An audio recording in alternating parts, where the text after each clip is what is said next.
Hello, friends. How are you today?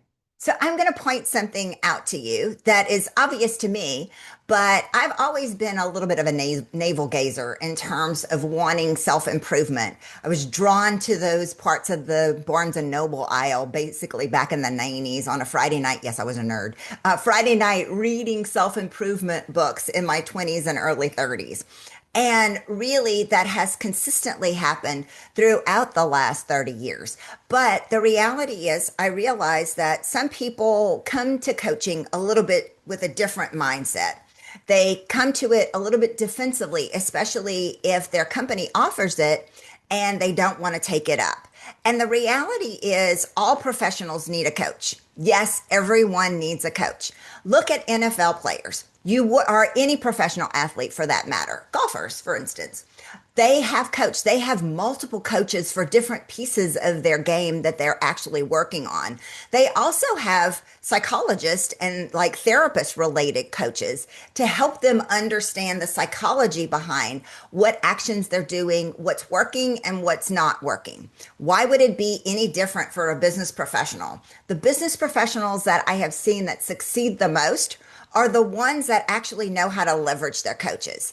They know how to dig deep with their coaches, become very vulnerable. And I get that. You have to be able to trust to become vulnerable. But you have to be able to also not hide things that are going on. The analogy that I use is like if you've ever gone to Weight Watchers, and I did Weight Watchers in the past, so I can say this with some truth, is that going to Weight Watchers, you go for a Friday weigh-in, and you just are shocked that you gained 5 pounds. In reality, you haven't told the Weight Watchers coach that you had 2 pizzas earlier in the week.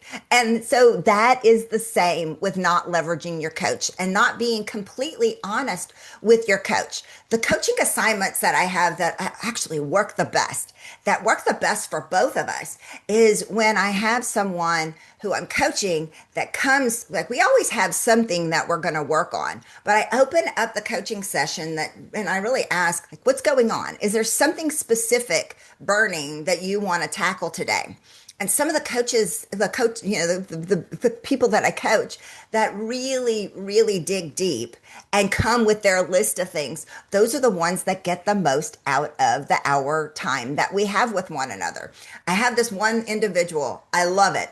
We turn the Zoom on and I meet with him at 7 o'clock in the morning once a month, and we turn that Zoom on and then it is ready, set, go. I better have some caffeine in me because we're going through his list of questions, and I get off and I'm like, whew, that was tough. But the reality is I was invigorated. I am invigorated and super excited and passionate to work with him. And I think the same for him because he continues to keep gumming, and we're in our third year of working with one another. That's when coaching works. It is not one-sided. You have to do the work. Your coach does the same. And then together you can actually see great dividends. That's a great coaching relationship that's there. And like I said, I have my own coach. I leverage my own coach the same way. During the month, if there's something specific that I want to work on, I email her in advance. Sometimes I email her a day ahead of time just to say, hey, these are the things that I want to work on. Sometimes it's very tactile. Sometimes it's a presentation. Sometimes I want an extra set of eyes. Many times I just want to figure out, what am I missing? What's those blind spots in my business that I am not seeing? And she really serves as that mirror for me to push me to greatness, to direct me where I need directing. But again, it takes vulnerability. I have to be vulnerable with her to say, I don't know everything. I absolutely don't know everything and I need help. So that's a great coaching assignment. That's a great coaching advice. And if you have any questions about that, if you're about to hire a coach and you need some tips about it, I'll put a blog post that I wrote about hiring a coach down below. You take good care and I'll see you soon.